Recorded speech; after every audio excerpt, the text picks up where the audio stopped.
Hello साथियों, नमस्कार। मैं गोपाल और मैं अपने यूट्यूब चैनल डेली प्रैक्टिस में एक बार फिर से आप सबों का स्वागत करता हूं। आइए आज हम लोग बाल विकास एवं शिक्षा शास्त्र का महत्वपूर्ण पाठ यानी पियाजे, कोहलबर्ग एवं वाइगोत्स्की के सिद्धांत के संबंध में जानेंगे।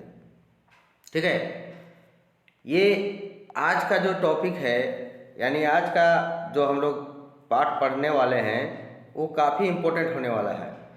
तो जितने भी पारा शिक्षक आगमन परीक्षा की तैयारी कर रहे हैं या जेटेट की तैयारी कर रहे हैं या सीटेट की तैयारी कर रहे हैं, उन सभी के लिए जो है ये काफ़ी महत्वपूर्ण है। ठीक है, तो चलिए देर न करते हुए शुरू करते हैं हम लोग आज की क्लास।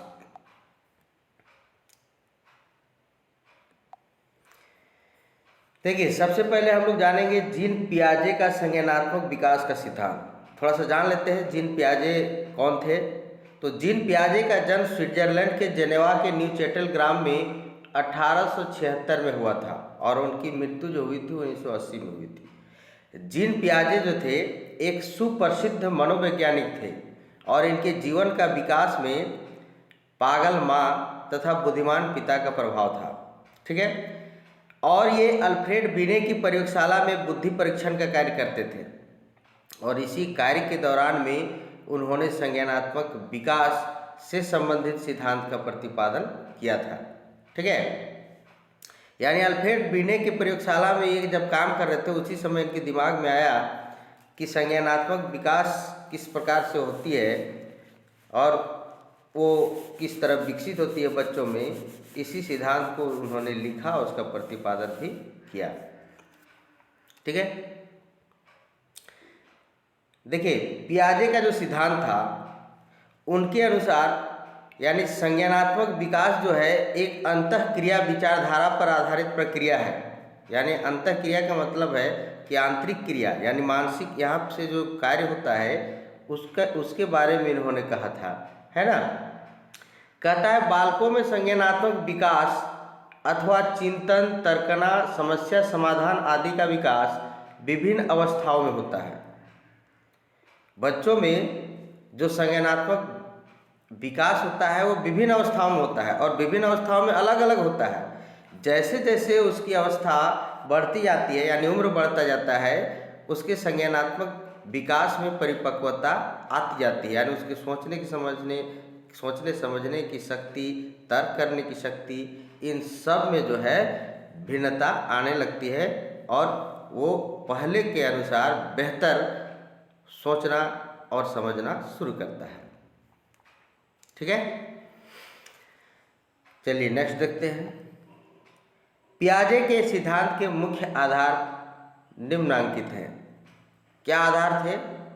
विकास मूलतः व्यक्ति और उसके वातावरण के बीच परस्पर प्रतिक्रिया के फलस्वरूप होता है। इनका कहना है कि विकास जो होता है वो व्यक्ति और उसका वातावरण इन दोनों की क्रिया के जो है फलस्वरूप होता है और वातावरण को समझने एवं तार्किक व वस्तुनिष्ठ ढंग से सोचने के लिए व्यक्ति को पूरी तरह से वातावरण के साथ सह संबंध बनाना होगा।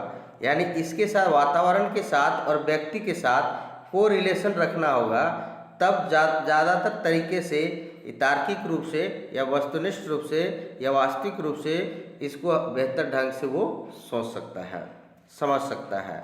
ठीक है, आगे बढ़ते हैं हम लोग एकदम बारीकी से जानेंगे इन सिद्धांतों को। यहाँ से 2-3 क्वेश्चन श्योर रहता है। वातावरण से संबंधित वस्तुओं की सूचनाएं व्यक्ति को संवेदी स्रोतों से प्राप्त होती है और जब वातावरण के साथ वह सहसंबंध बनाता है तो वहाँ से जो भी सूचनाएं प्राप्त करता है ना, तो वो संवेदी स्रोतों से प्राप्त करता है। संवेदी स्रोत कौन से हैं? संवेदी स्रोत है हम लोग जो सोचते हैं वो, देखते हैं वो, है ना, सुनते हैं वो।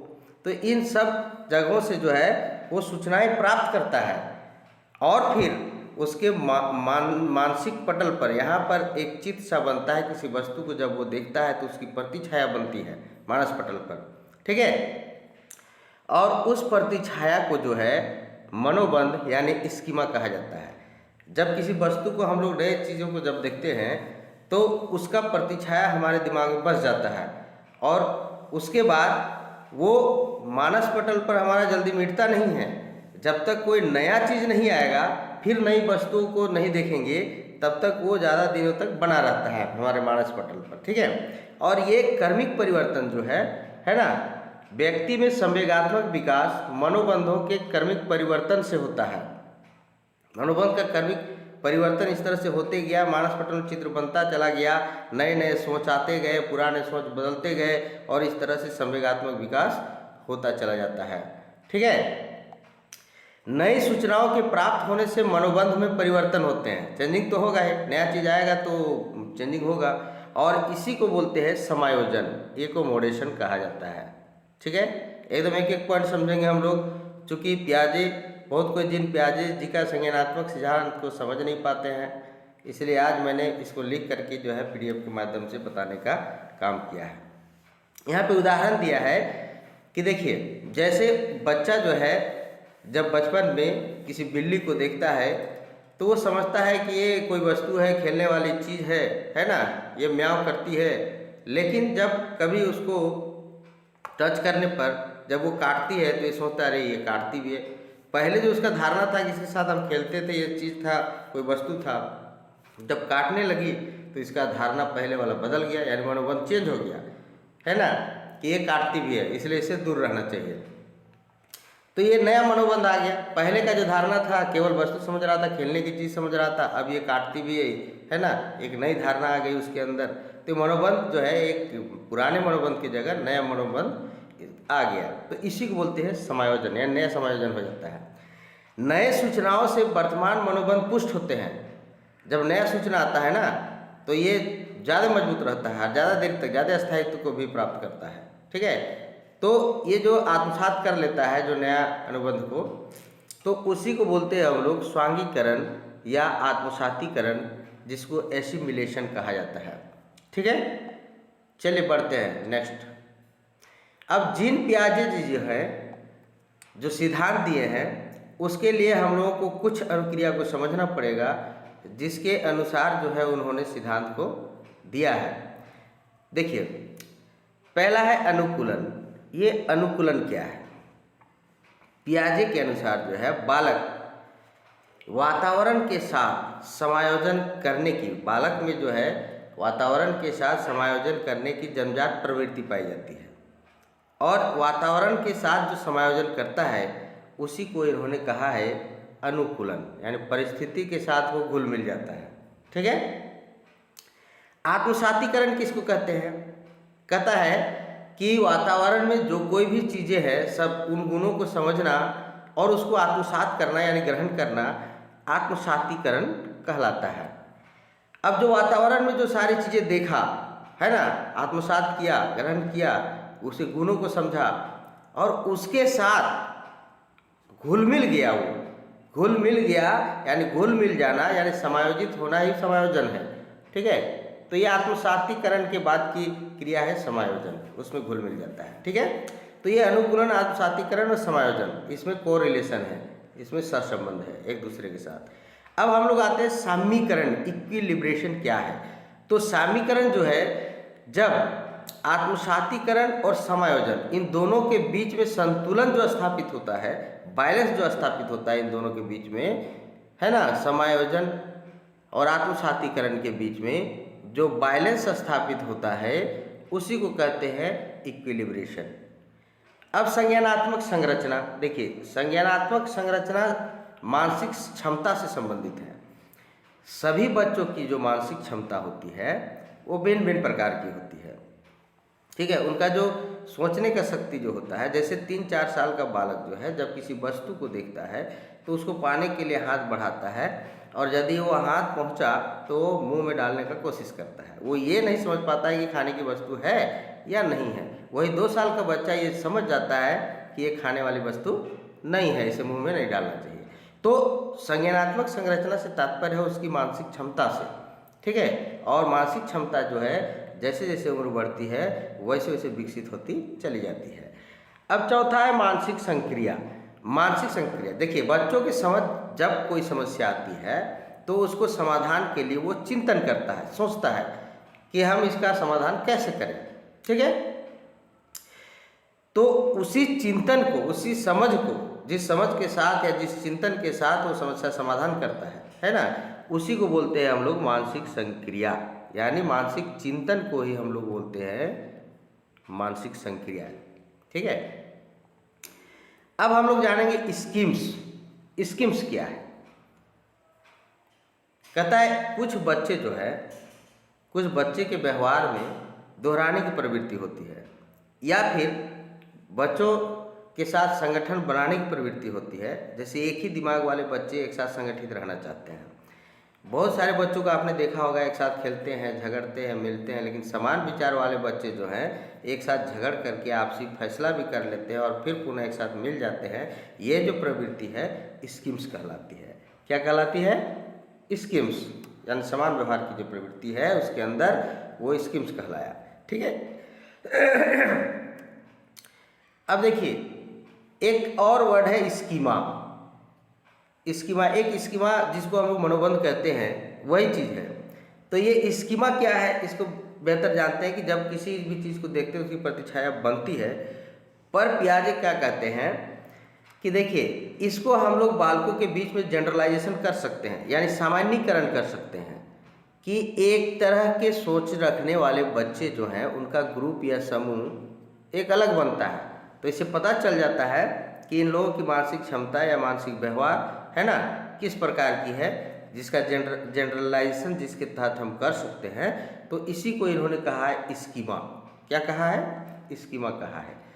अब विकेंद्रण क्षमता किसको बोलते हैं? देखिए विकेंद्रण क्षमता का अर्थ यहाँ बहुत हद तक संज्ञानात्मक संरचना से भी हम लोग जान सकते हैं कि विकेंद्रण क्षमता का मतलब है कि सोच के साथ किसी भी चीज़ को है ना अलग अलग करने की क्षमता। कहने का मतलब है कि यदि कम विकसित कोई बालक है जिसकी मानसिक क्षमता कम विकसित है और जिसकी मानसिक क्षमता अधिक वाला जो बालक है, तो वो जो अपने विचार और तर्क और समस्या समाधान जो करता है वो अपनी परिपक्वता के आधार पर करता है। उसमें निर्णय लेने की क्षमता ज़्यादा होती है ना, वो तर्क के माध्यम से करता है। लेकिन छोटा बालक जो होता है उसको इतना नॉलेज नहीं होता है। ठीक है, तो ये विकेंद्रण, उसको इन्होंने कहा है पियाजे ने विकेंद्रण क्षमता। ठीक है, आगे बढ़ते हैं हम लोग। पियाजे के संज्ञानात्मक विकास की अवस्थाएं हम लोग जानेंगे। तो पियाजे ने जो है संज्ञानात्मक विकास की 4 अवस्थाओं को बतलाया है। कितने अवस्थाओं को बतलाया है? 4 अवस्थाओं को। पहला है संवेदी गत्यात्मक अवस्था, दूसरा पूर्व संक्रिया अवस्था, तीसरा मूर्त संक्रिया अवस्था, चौथा आकस्मिक या औपचारिक संक्रियात्मक अवस्था। पहली जो अवस्था है संवेदी गत्यात्मक, ये जन्म से लेकर के जो है 2 वर्ष की अवस्था को कहा गया है। दूसरी जो पूर्व संक्रियात्मक अवस्था है ये 2 से लेकर के 7 वर्ष की अवस्था को माना है। मूर्त संक्रिया अवस्था जो है इसको 7 से 11 वर्ष की आयु वर्ग वाले बच्चों को माना है इसमें, है ना।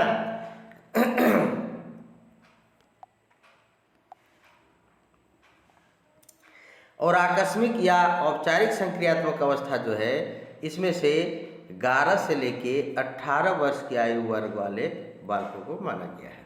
ठीक है, तो चलिए हम लोग शुरू करते हैं, जानते हैं पहला संवेदी गत्यात्मक अवस्था, जिसको हम लोग बोलते हैं इंग्लिश में सेंसरी मोटर स्टेज।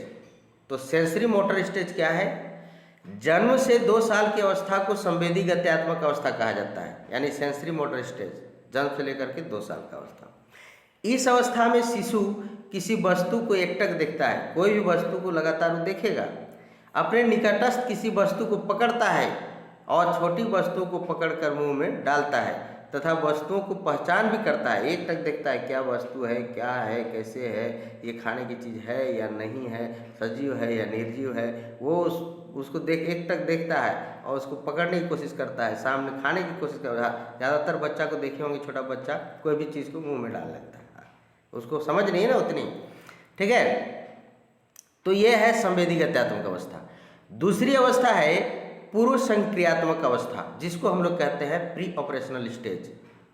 इसकी अवस्था जो है 2 से 7 वर्ष की अवस्था है ना, यानी बालकों की 2 से 7 वर्ष की अवस्था को हम लोग पूर्व संक्रियात्मक अवस्था कह सकते हैं। पियाजे के अनुसार इस अवस्था में बालकों में निम्न प्रकार के संज्ञानात्मक विकास होते हैं। अब देखिए इन्होंने 2 और स्टेज में बांट दिया है। एक 2 से 4 वर्ष में जो विकास होता है उसको माना है, और दूसरा 4 से 7 वर्ष में जो विकास होता है। तो दो स्टेज में बांट करके इन्होंने समझाने की कोशिश की है पियाजे ने कि 2 से 4 वर्ष की अवस्था में बालकों में संकेत एवं चिन्ह का संज्ञानात्मक विकास होता है। संकेत और चिन्ह यानी दिमाग में एक संकेत और एक चिन्ह बैठ जाता है। जैसे उसकी माँ जब आवाज़ देती है तो माँ की आवाज़ को सुनता है तो उस आवाज़ को चिन्ह के रूप में लेता है, और जो माँ जो है ना, उसके दिमाग में एक चित्र सा बन जाता है कि इसने जो आवाज़ दिया ये यही है। ठीक है, उसका एक फिगर सा बन जाता है मानसिक। जैसा भी फिगर बनता हो वैसा, एकदम ऐसा नहीं कि उसकी माँ का फिगर बन जाता है, वो अपने सोच के अनुसार उसका होता है। ठीक है, और जैसे ही माँ आवाज़ देगी तुरंत पकड़ लेगा कि ये वही है। दूसरा कोई आवाज़ दे वो नहीं समझ पाता है। ठीक है, लगातार। हाँ, फिर उसके करीब में जो ज़्यादा देर तक रहेगा फिर उसका भी आवाज़ यानी चिन्ह को और उसकी उसके चित्र को मानस पटल में बैठा देता है बच्चा। तो ये 2 से 4 वर्ष की अवस्था में बालक जो है संकेत और चिन्ह का उसके अंदर जो है संज्ञानात्मक विकास होता है। और संकेत का अभिप्राय यह है कि शिशु जब माँ का आवाज़ सुनता है तो उसके मस्तिष्क में माँ की प्रतिमा की अनुभूति होती है। और चिन्ह का अभिप्राय यह है कि बालक भाषा एवं शब्दों को चिन्ह के रूप में ग्रहण करता है, जिससे वह विभिन्न वस्तुओं एवं अनुक्रियाओं को समझता है। पियाजे इस अवस्था को पूर्व संक्रियात्मक अवस्था पियाजे ने कहा है। ठीक है, अब दूसरा है कि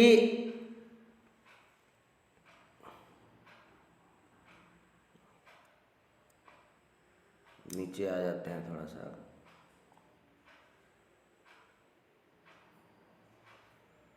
क्या हो रहा है बंधु?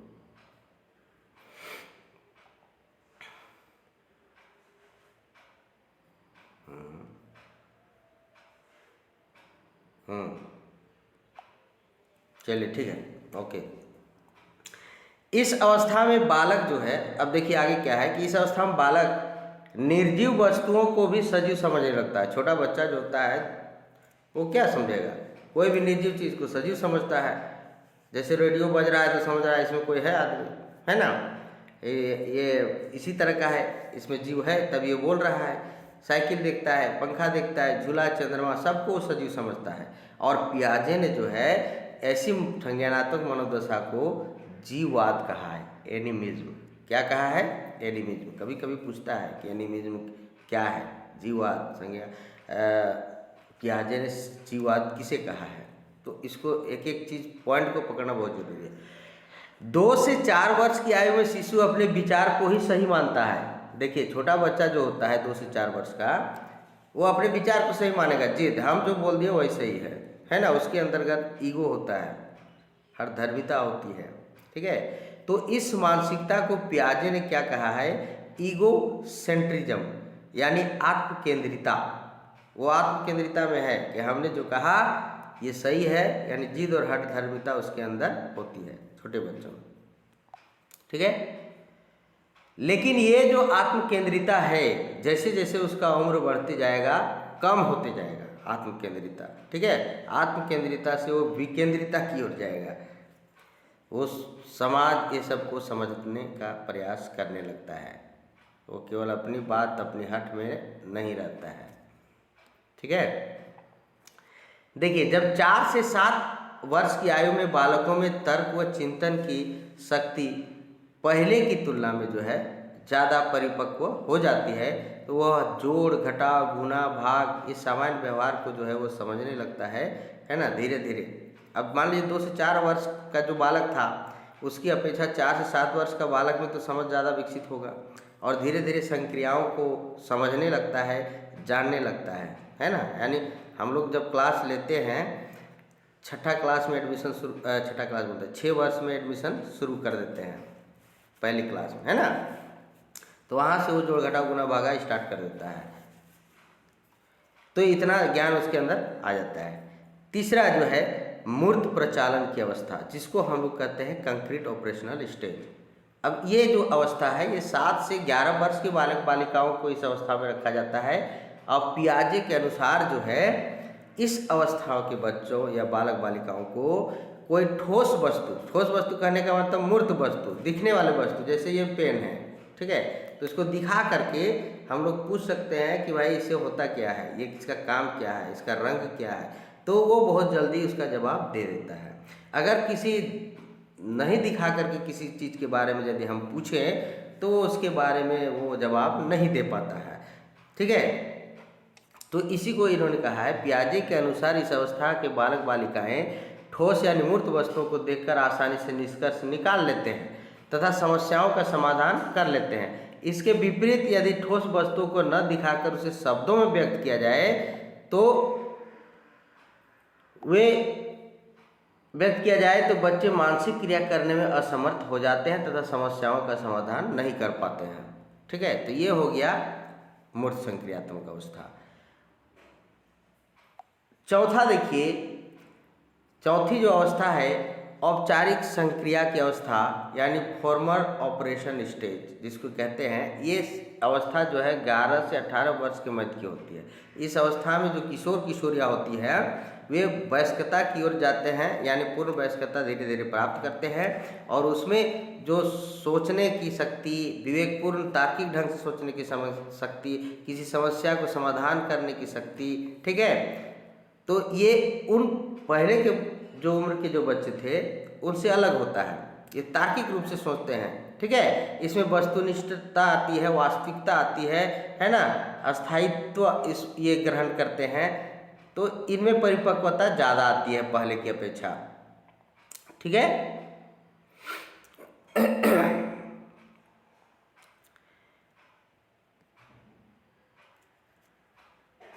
पीछे क्यों घसक जाते हो यार। कहता है इस अवस्था में किशोरों के चिंतन में वस्तुनिष्ठता एवं वास्तविकता की भूमिका प्रबल हो जाती है और इनका चिंतन आत्म केंद्रित न होकर पूर्णतः विकेंद्रित हो जाता है। अब ये केवल अपने बारे में ही, यानी अपनी इनके अंदर हठधर्मिता और जिद्दपन नहीं रह जाता है, बल्कि ये विकेंद्रित होते हैं। ये लोगों के बारे में भी सोचने लगते हैं, उनके क्या सही है क्या गलत है, ये तर्क के आधार पर निष्कर्ष निकालना प्रारंभ कर देते हैं। ठीक है, तो जीन पियाजे जी का जो है संज्ञानात्मक विकास और उनकी अवस्थाएं जो थी, चारों अवस्था के बारे में आज हम लोगों ने जाना।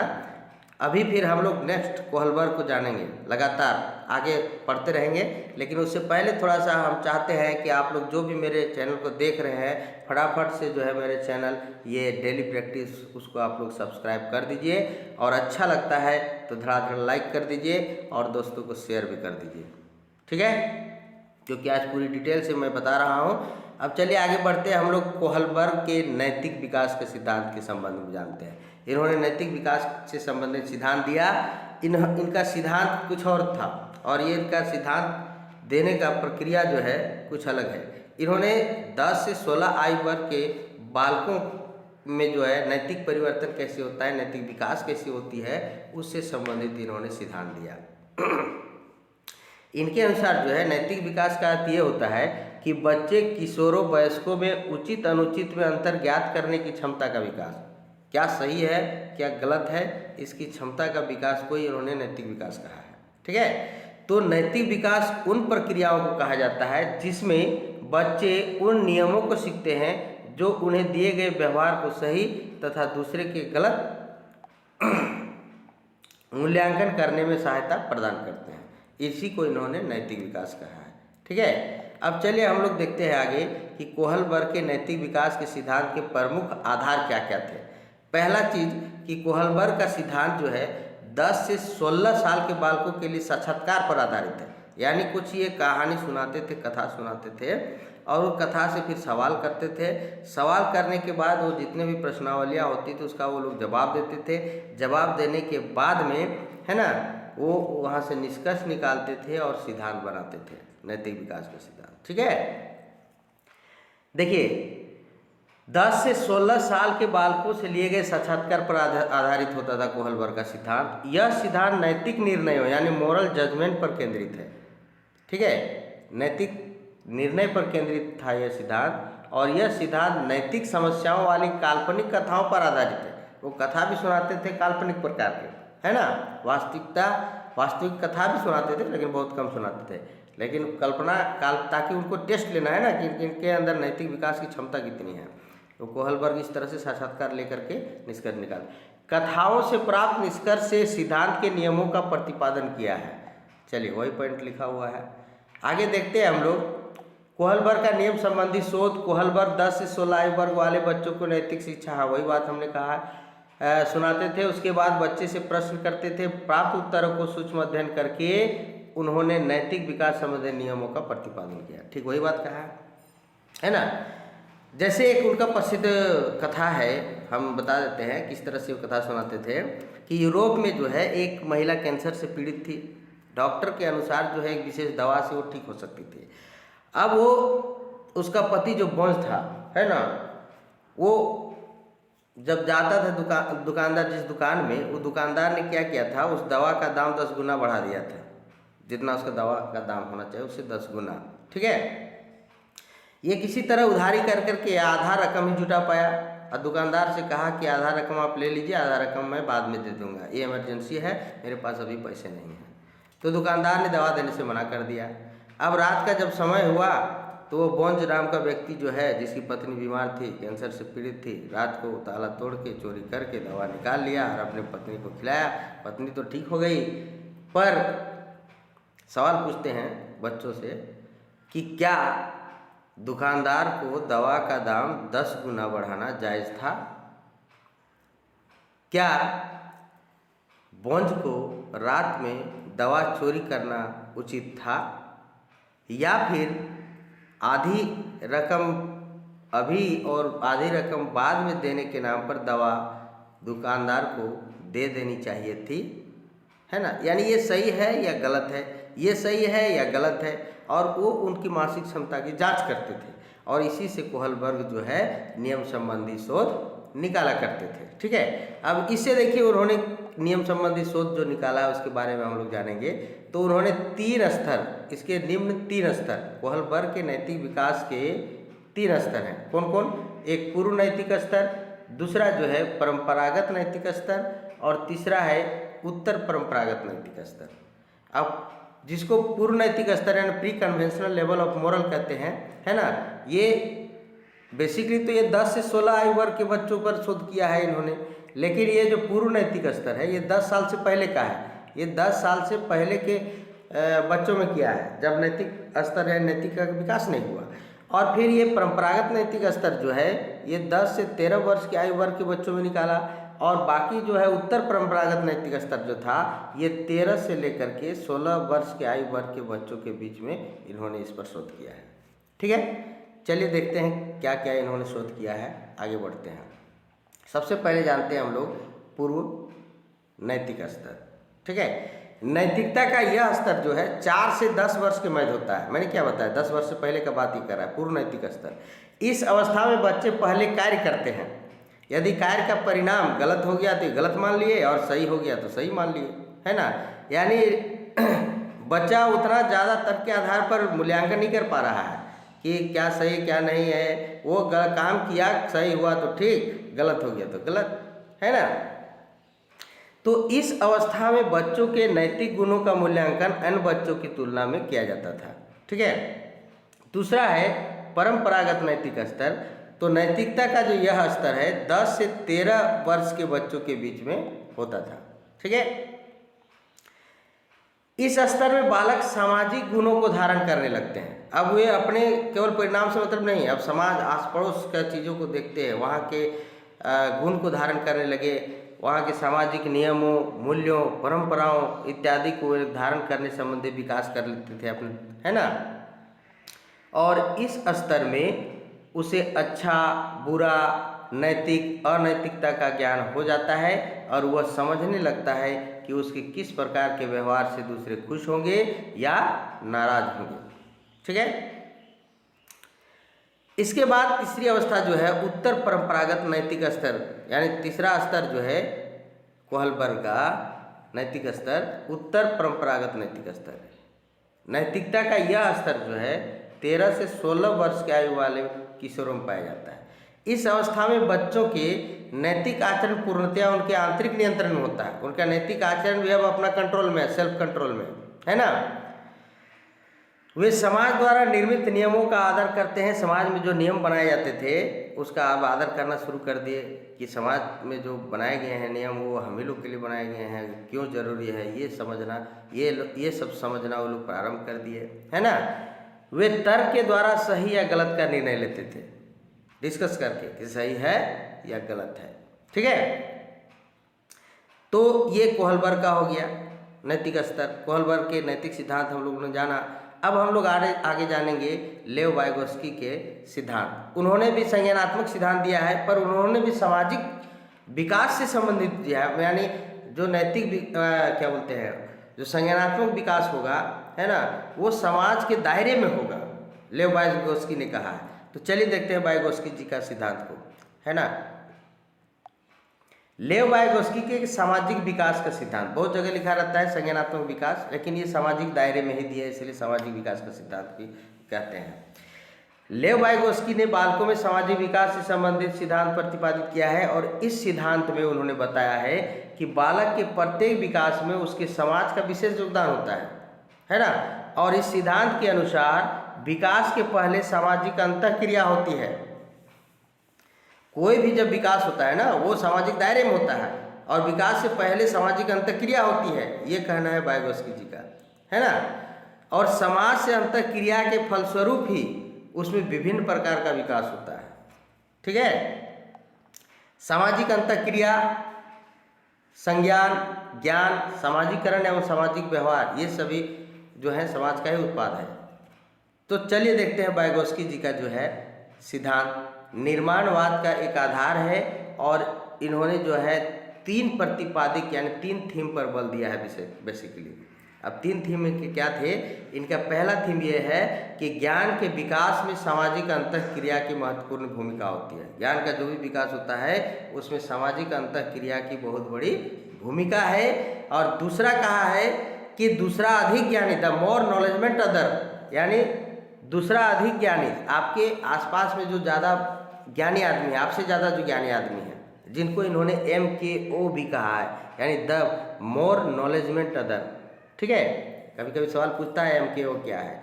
तो मान लीजिए कि जो बालक होगा उससे अधिक ज्ञानी वाला उसके सामने कोई व्यक्ति होगा, है ना, उससे जो है कुछ वो सीखता है, योग्यता प्राप्त करता है। तो MKO से तात्पर्य ऐसे किसी भी व्यक्ति से है जो किसी विशिष्ट कार्य के संदर्भ में सीखने वाले से अधिक योग्यता रखता है। जो सीख रहा है उससे ज़्यादा योग्यता है, मोर नॉलेजमेंट है तो और उससे वो सीखता है। दूसरा हो गया। तीसरा जो हो गया कि निकटस्थ विकास का क्षेत्र, यानी the zone of proximal development, यानी बड़ों को निर्देशन या सहयोगियों की सहायता से कार्य कर रहा है, ठीक है। बहुत जगह ZPD इसको शॉर्ट में बोलते हैं, the zone of proximal development, ठीक है। इसमें क्या है, बड़ों को निर्देशन या सहयोगियों की सहायता से कार्य करने की जो क्षमता या स्वतंत्र रूप से उस कार्य करने की योग्यता के बीच के अंतर को ZPD कहा जाता है। वाइगोस्की के अनुसार इसी क्षेत्र में अधिगम संपन्न होता है, यहीं पर, ठीक है। अब ये 3 जो बताया उन्होंने, 3 थीम जो बताया, उन तीनों थीम का यहाँ पे आप विश्लेषण अभी देखिए, समझ में आ जाएगा आपको। तो उसके आधार पर ये भी 3 लेवल बनाया है। अब देखिए इनको 3 लेवल, 3 स्तर बनाया है, इनके बारे में जानते हैं। पहला जो है वास्तविक विकास का स्तर, ठीक है, यानी actual development level. Actual development level क्या है, इसको देखिए। वे वैसे संज्ञानात्मक कार्य, देखिए वैसे संज्ञानात्मक कार्य जो बच्चे बिना किसी की मदद से स्वयं कर लेते हैं, इस प्रकार के कौशल को वाइगोत्स्की ने बालकों का वास्तविक विकास स्तर यानी एक्चुअल डेवलपमेंट लेवल कहा है। यानी बालक जो है अपना दिमाग से काम किया, कोई भी काम किया अपना, बिना किसी मदद के, किसी दूसरे का मदद नहीं लिया, यही हो गया वास्तविक विकास स्तर, ठीक है। अब दूसरा देखिए संभाव्य विकास का स्तर। इसमें क्या है कि जब बालक जो है शिक्षकों, माता पिता एवं अन्य महत्वपूर्ण व्यक्तियों की सहायता से कोई सार्थक कार्य करने में सक्षम हो जाते हैं, यानी शिक्षक से, माता पिता से या कोई इम्पोर्टेंट व्यक्ति से सहायता लेता है और कार्य करने में समर्थ हो जाता है, माने कार्य कर लेता है, कार्य को पूर्ण कर लेता है, तो इसको कहते हैं संभाव्य विकास का स्तर। पहले तो पहला स्तर वो था वास्तविक वाला, है ना, कि अपनी मदद से कार्य को किया। दूसरा स्तर जो संभाव्य का था, इसमें शिक्षक, माता पिता और महत्वपूर्ण व्यक्ति की सहायता से काम को पूर्ण कर रहा है, संभाव्य विकास। अब समीपस्थ विकास का स्तर, इसी को जोन ऑफ प्रॉक्सिमल डेवलपमेंट कहते हैं। तो समीपस्थ विकास का क्षेत्र जो है क्या है, वास्तविक विकास स्तर जो खुद से सीख रहा था वो, और संभाव्य विकास स्तर जो महत्वपूर्ण व्यक्ति, शिक्षक और माता पिता से सीख रहा था वो, उसके बीच की स्थिति जो होती थी, यानी ये इसका वास्तविक विकास स्तर, ये संभाव्य विकास स्तर, इसके बीच की जो स्थिति है, कहने का मतलब क्या है, इसके बीच में आस पड़ोस के लोग भी तो हैं, समाज भी तो है, यहाँ से भी कुछ सीख रहा है वो, उसके बारे में ये बात कर रहे हैं। इसी को ये समीपस्थ विकास का क्षेत्र मान रहे हैं वाइगोत्स्की महोदय, ठीक है। तो कहते हैं वास्तविक विकास स्तर और संभाव्य विकास स्तर के बीच की स्थिति को समीपस्थ विकास का क्षेत्र कहा जाता है।